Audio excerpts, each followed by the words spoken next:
What's up, everybody? Welcome back to the AM, guys. Welcome back to 5 Minute Rants. I'm your host, Michael Abernathy, and welcome back to the show predicated on the journey of life and business.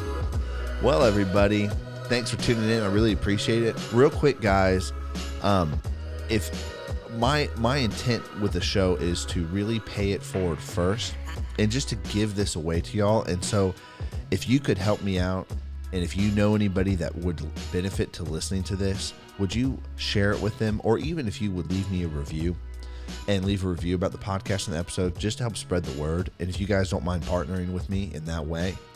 So anyways, guys, I want to talk about learning to love to be wrong. Loving to be wrong. And I talked a few episodes ago, I talked about celebrating wins and failures and how you need to be on in the middle of that coin. And I actually want to talk about the other side, because this side seems to be a problem for a lot of people, because a lot of their life growing up has been predicated on like, hey, I don't want to be wrong. And you think about school, how school is designed. School is specifically designed for, I never want to be wrong, right? Don't ever be wrong. Always get the right answers on the test. Always do this. Always do that. Always focus on the right answers.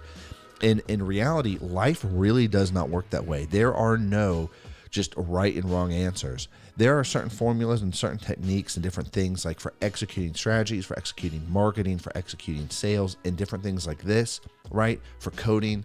And there are solutions, but there's an infinite amount of solutions to the problem. And school doesn't teach us that. They teach us there's one answer, there's one way, and that's not how life works. And so for whatever reason, we grow up with a deep fear of being wrong.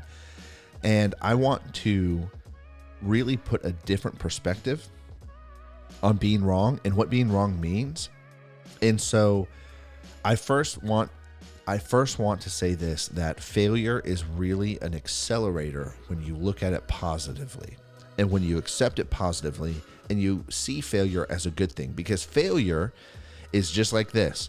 I want to go from my house and I want to drive to Chick-fil-A, right?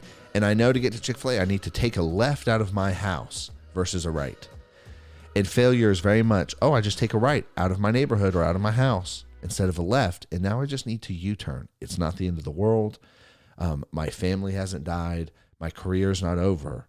I just need to make a U-turn. And that's really what failure is. But also when you fail and you choose to focus and reflect and be like, why did I make that decision? Why did I go through all that process of turning right? When you sit, reflect, and learn, it actually speeds up your process to make better decisions.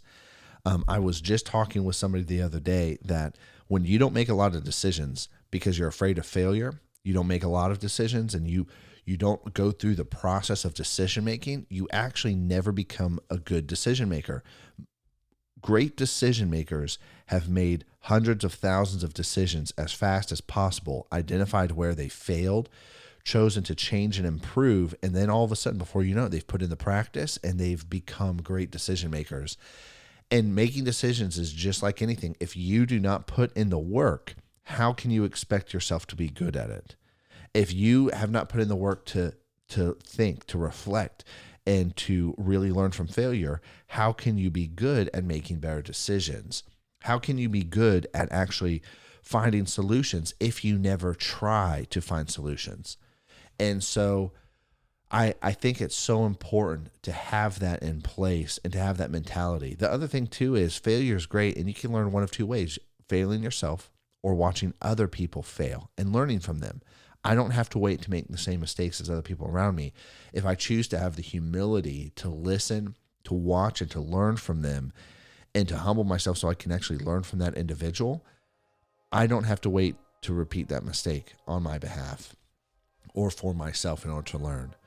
And I think it is very important to actually learn from other people's failures, because it saves me from a lot of time and effort or pain repeating that same mistake. But see, we often don't want to learn from other people because we're not even willing to learn from ourselves. Always remember this: you always treat everybody else the way you treat yourself. And so if you really hate yourself, even though you smile and tell people you love them, you really don't do what's best for them. Or if you really do love yourself, it'll be easier to love other people. So anyways, I am out of time, guys. I'll catch y'all later. Peace.